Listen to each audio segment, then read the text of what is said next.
Comment faisaient les astrologues de l'Antiquité pour parvenir à émerveiller les esprits les plus rationnels de leurs époques?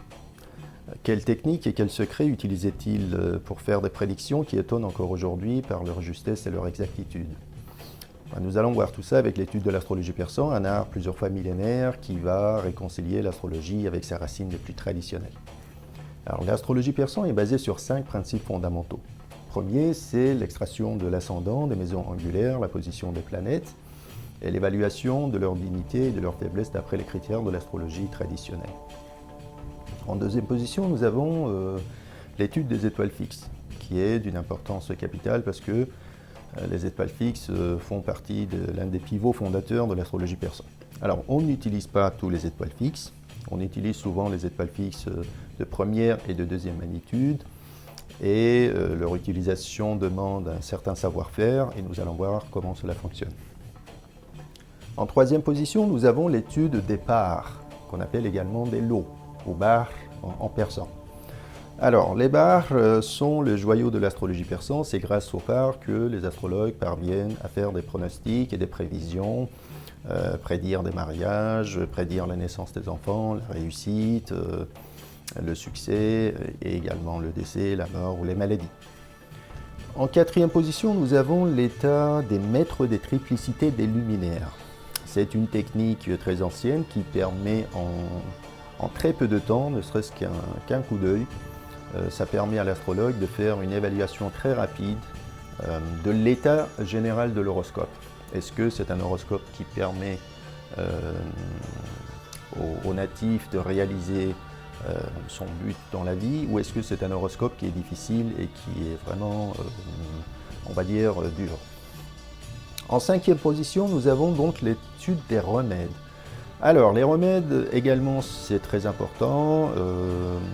La différence fondamentale entre l'astrologie persan et les autres écoles de l'astrologie, c'est que lorsqu'on est face à des impasses ou lorsque la personne subit des configurations astrologiques extrêmement négatives et contraignantes, à ce moment-là, les astrologues prescrivaient des remèdes, qui d'ailleurs ces remèdes étaient faits par des alchimistes et des médecins, et qui sont à base de minéraux, à base de pierres, à base de végétaux. C'est des fumigations qu'il faut brûler à certains moments, c'est des bagues astrologiques à porter, c'est des colliers, enfin c'est toute une série de subtilités, c'est comme une espèce de médecine à base naturelle qui permettait en grande partie de neutraliser une influence configuration astrologique négative ou de renforcer une configuration positive. C'est un vaste sujet et on verra également comment tout cela fonctionne. Alors, pour avoir une efficacité dans les calculs, on utilise la domification dite égale. C'est la domification préférée des astrologues traditionnels de l'Antiquité. La principale différence entre cette domification et les autres domifications, c'est que la domification égale est plus symbolique et qualitatif que quantitatif. Donc vraiment, c'est une domification qui permet de faire des pronostics très précis, qui permet d'avoir un jugement profond sur l'horoscope. Ptolémée, Abomacha, Manilius, Maternus, ce sont des gens qui utilisaient toujours cette domification-là. Et d'ailleurs, en astrologie védique également, on utilise la domification qui s'appelle Shripati, qui est pareil que domification égale.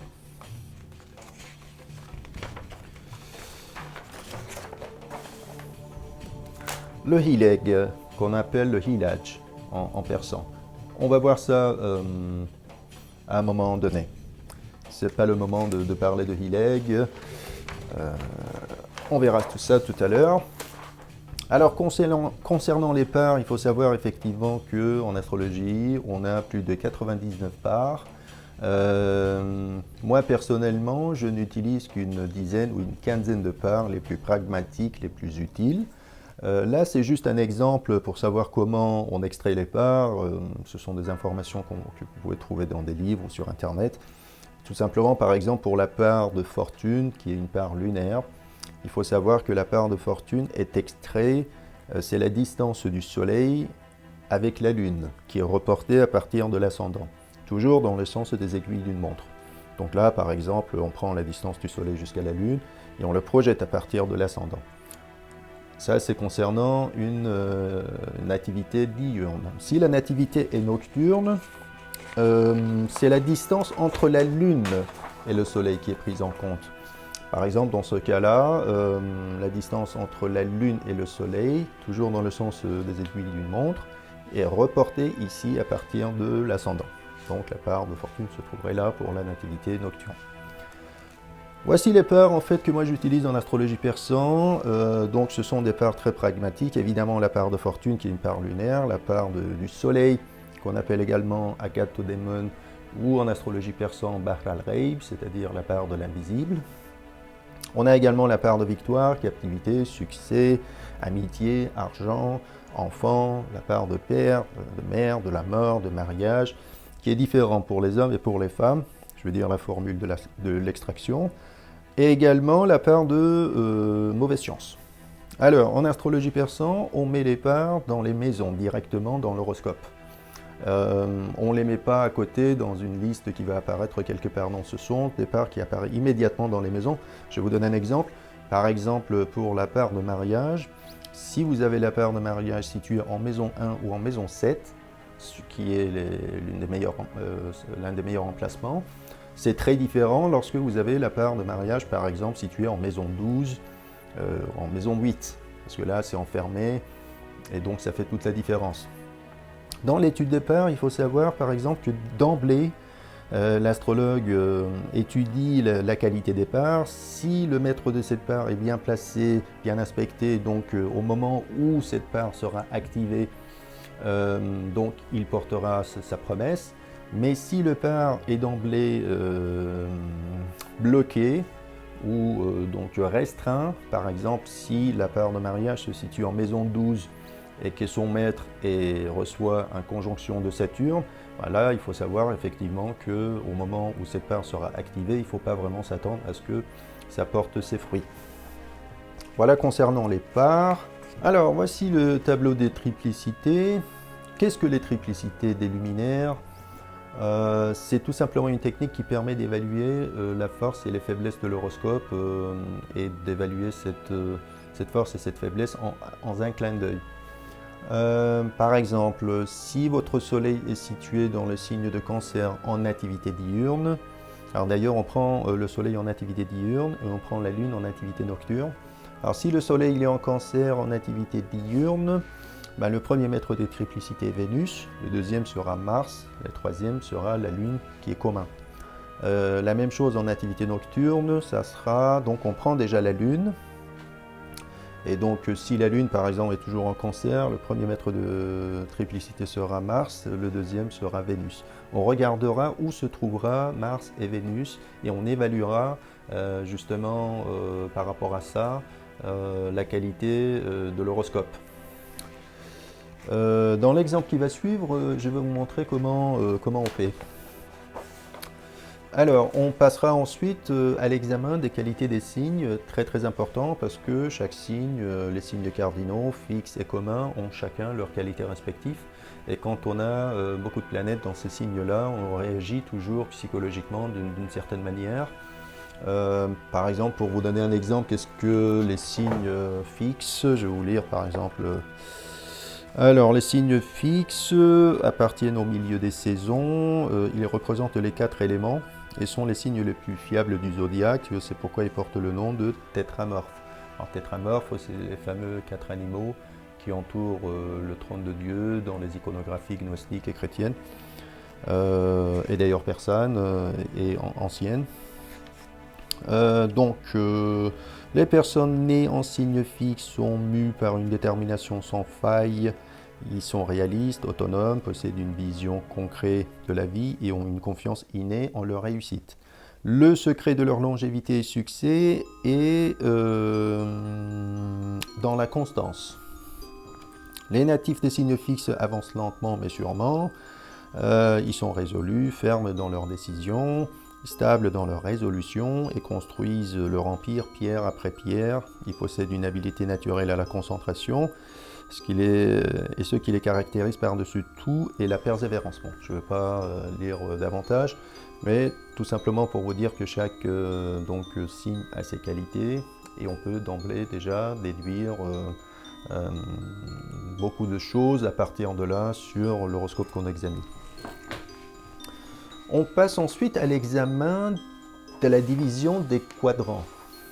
Alors, en astrologie traditionnelle, on divise l'horoscope en 4 quadrants principaux.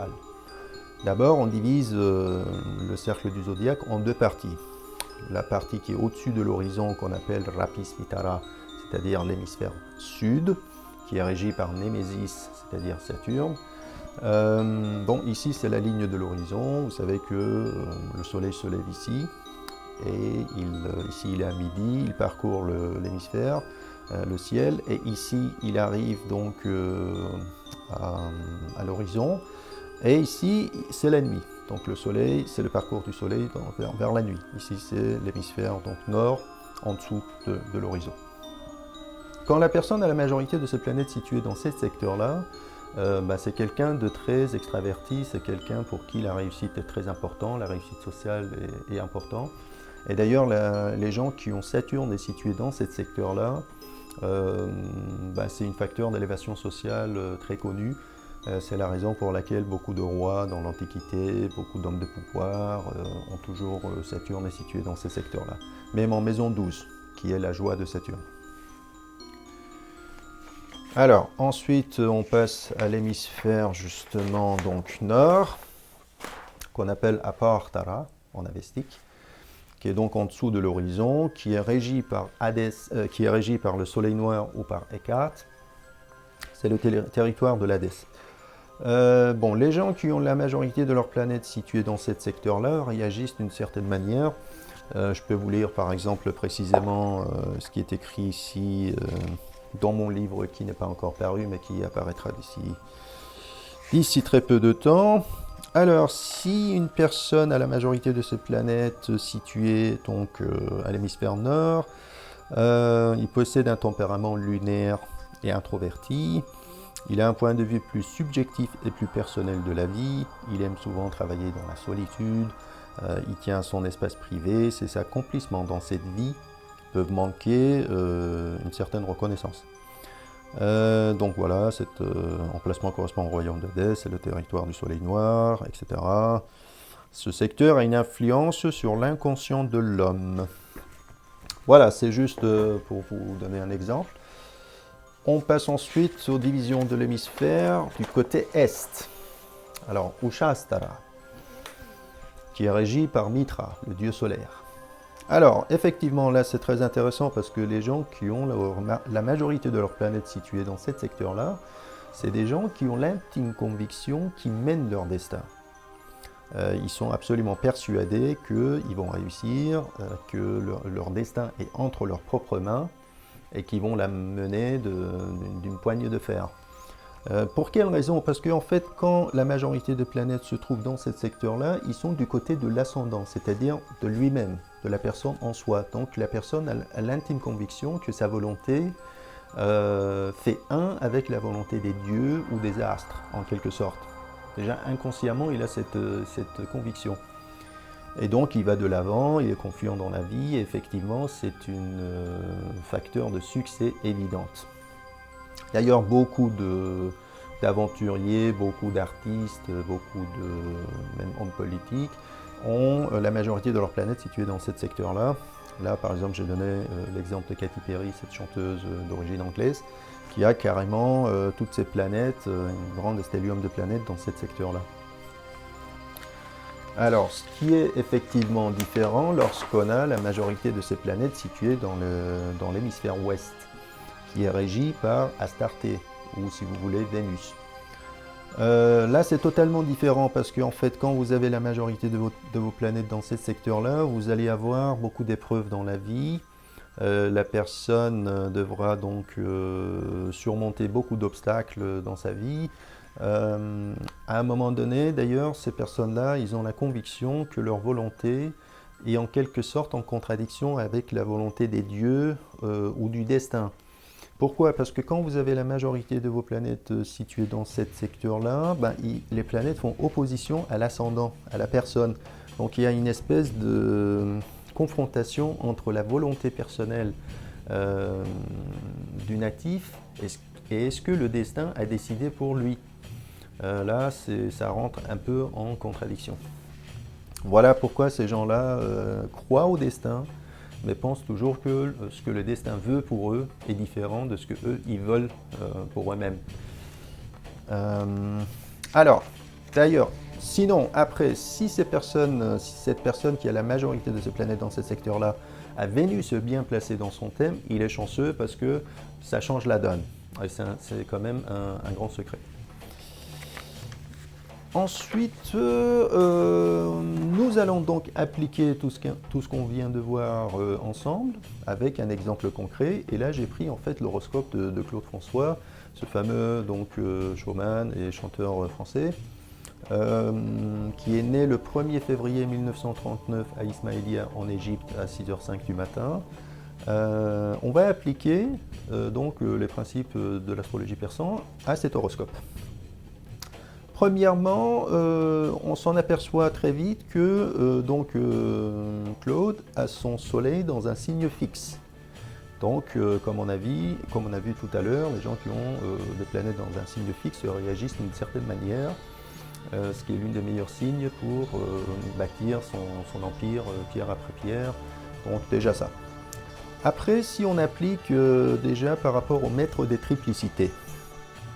Alors, étant donné que Claude François est né le matin, le soleil ne s'est pas encore levé, donc c'est une horoscope nocturne, donc on prend la lune.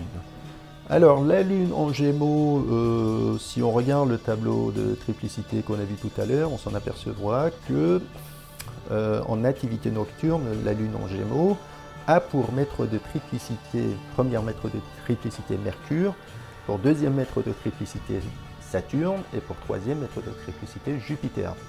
Alors où sont situées ces planètes? On va voir tout de suite que Mercure est sur un emplacement angulaire. Donc en fait il faut savoir que dans l'examen des maîtres de triplicité, si les maîtres de triplicité sont situés sur les angles, sur les pivots, ben justement là l'horoscope est fort, même en maison succédante. Par exemple ici Mercure il est sur l'ascendant. Donc il est angulaire, donc le premier maître de triplicité, en plus l'ascendant c'est important, est très très fort.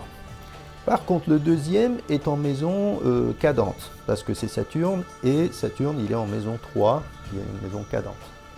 Donc il y a un petit souci déjà avec Saturne, et on va voir que ce n'est pas le premier souci qu'on verra avec Saturne. En ce qui concerne le troisième maître de triplicité Jupiter, alors Jupiter, il est où d'ailleurs? Ben, c'est en maison succédante, ce qui est très positif. Quand on a les maîtres de triplicité en maison angulaire et en maison succédante, c'est gagné. Le problème, c'est les maisons cadentes. Alors, on passera ensuite aux divisions du cercle de zodiaque en 4 parties. On s'en aperçoit assez rapidement ici que la majorité des planètes de Claude François sont situées à l'hémisphère Est, régi par Mitra, à commencer par Saturne, Jupiter, Soleil, Mercure, Vénus, Mars et même le node nord. Donc vous voyez que la majorité des planètes de Claude François sont du côté de l'hémisphère Est, régi par Mitra, d'ailleurs c'est le Soleil qui est juste sur l'ascendant. Donc cette personne a déjà l'intime conviction qu'il mène son destin, il sait ce qu'il veut, il va de l'avant et il sait qu'il mène son destin d'une poignée de fer et qu'il va réussir, etc. Il a les planètes et les dieux avec lui. Donc c'est une évidence et c'est un facteur de succès évidente également. On passe ensuite à l'examen des parts. Ce qu'on va constater assez rapidement, c'est que la part de fortune est située en maison 5 et en Gémeaux. Alors la maison 5 en astrologie, c'est la maison de la chance, c'est la maison du succès, c'est la maison des gains, c'est la maison des enfants, c'est la maison de l'art. Et donc avoir la part de fortune en maison 5 veut dire ce que ça veut dire. C'est très différent si la part de fortune était par exemple en maison 12. ce qui donnerait une connotation beaucoup plus spirituelle. Vous allez avoir la part de fortune en maison 12, ça veut dire que la joie de la personne sera dans la spiritualité, en quelque sorte. Mais ce n'est pas tout. On voit que la part de succès qui est à 15 degrés de Gémeaux se trouve également en maison 5 et pratiquement en conjonction exacte avec la part de fortune. Donc comme si cela ne suffisait pas d'avoir toutes les planètes en secteur de maison Est régi par le Soleil et en même temps avoir la part de fortune en maison 5, la maison de la chance, la part de succès également se trouve en maison 5. Maison de la chance, maison des gains, de l'art, du succès, etc. Donc voilà, c'est déjà extrêmement significatif. Si quelqu'un n'aurait pas connu, si quelqu'un ne connaissait pas Claude François tel quel, en étudiant son horoscope, ça aurait été pas difficile pour l'astrologue de prédire un destin rempli de succès dans les domaines artistiques pour cette natif. C'est une évidence. Par contre, dans les parts, il y a également la part de la mort qui se trouve à 12 degrés de Bélier, en conjonction exacte avec un degré de différence avec Saturne à 13 degrés. Alors évidemment, Saturne en Bélier, il est en chute, déjà 1, et en même temps, il est en conjonction avec la part de la mort. Bon, ce qui veut dire que le destin de Claude François était déjà scellé par Saturne. Et donc nous verrons dans un nouveau vidéo quand je vous montrerai les techniques de profection, cette fameuse technique astrologique qui permet de faire des prévisions très très intéressantes. De quelle manière l'astrologue pourrait déjà prédire à la fois le succès, l'ascension et la mort de Claude François. Alors d'ailleurs, Claude François est mort un samedi, jour régi par Saturne. Et si on examine également l'horoscope de Claude François d'après les paramètres de l'astrologie védique, on s'en aperçoit que il est mort en Mahadasha, c'est-à-dire période principale de Saturne, et en sous-période de Mercure. Mercure qui, en zodiaque astral, devient le maître de 6. Donc ce qui est significatif également. Mais si on examine également son horoscope du point de vue des périodes planétaires persans, c'est-à-dire les fameux Ferdalia, on s'en aperçoit que Claude François est mort au tout début de son période du Soleil, qui en zodiaque astral devient le maître de 8. Donc le maître de 8 en 1 en période planétaire veut dire ce que ça veut dire. Ça veut dire, pour les gens qui le savent, maison 8 c'est la maison de la mort. Et quand le maître de 8 est situé sur le 1, en maison 1, surtout au début d'une période, il faut s'attendre effectivement à de graves problèmes. Voilà pour une première étude de l'horoscope d'après les paramètres de l'astrologie persane et traditionnelle. On verra dans la vidéo suivante comment les profections fonctionnent, comment on utilise les profections en corrélation et avec des révolutions solaires et les techniques de Ferdalia pour obtenir des résultats absolument très très singuliers et très intéressants. J'espère que cette vidéo vous a plu, donc moi je vous dis à bientôt, au revoir.